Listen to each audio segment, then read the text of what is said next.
There's bold new colors, there's great new textures, everybody in the design community coming together, the energy, the ideas, the innovation. I think we always love to see lots of focuses on organic design, lots of smooth, round shapes, not as much of the hard edges that you've seen in the past. The trend is definitely really to create products for human beings, and we are people using all our senses. It's the touch, it's the feel, but at the end, it's also the smell or the sound of a product. When you walk into a space and it feels really loud, you notice that. But you don't necessarily notice when the acoustics are great. You just feel good.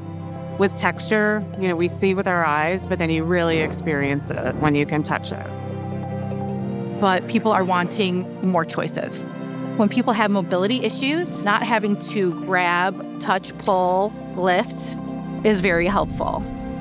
But color, of course, is that driver, that first thing that surrounds you, that envelopes you, that makes you feel great when you walk into a room. You really have the ability to do anything with color right now. You can hit a red violet with a purple, a yellowy orange with a true orange. And then there's more subtle whenever we need to calm down, and then things in between. So really, I think just create a space, a color palette that is natural to people.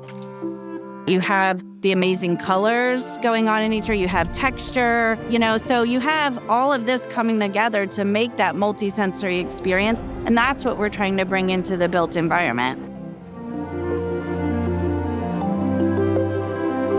Of course, in design, you see a lot of trends, but there are movements. And I think at the moment, it's a movement driven by our responsibility and sustainability.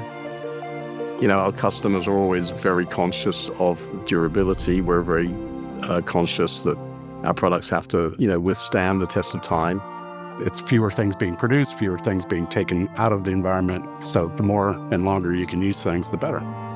The aspect of reusing could also be by making it versatile in the way you use the product or the furniture. Focusing on the modular furniture environments where we can create a range of different designs and solutions with just a standard set of parts, so that the designer, end user, dealer is going to be able to kind of create their space, define their space, recreate their space very easily without being fixed on the footplate. It means offering spaces that are suitable and comfortable and conducive to focus and collaboration for all different types of people.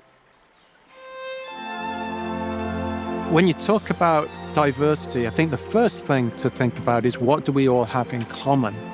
And we've all had this common evolutionary sort of journey with nature. The colors of nature, the sounds of nature, and how all of those things are so healing.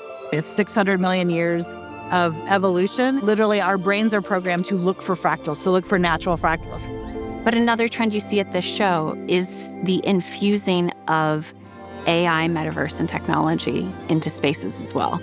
Now, I think both are very human in very different ways. One is about freedom from technology, and one is about embracing it. Spaces aren't set in stone. You never know how things might change, and you need to be able to be flexible to account for that.